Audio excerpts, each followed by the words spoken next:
House Bill 1049, which is actually sent to subcommittee this summer, will be coming back on the floor this year to be voted on, which basically is your extreme order, protection order, or red flag laws as referred to.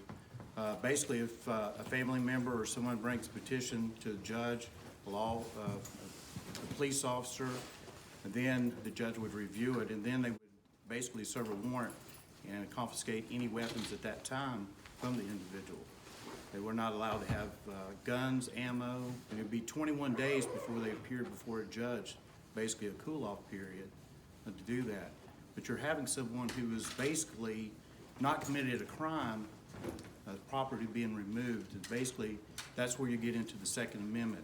We have the right to bear arms to protect ourselves, and then all of a sudden, due to accusations being made, someone could actually end up having to get an attorney to get their weapons back, and it could be a year before it was all settled out. Like with a lot of cases, especially when you're dealing with domestic violence, it could just be brought, just accusations could be brought that would allow the removal of weapons from somebody that is just accused.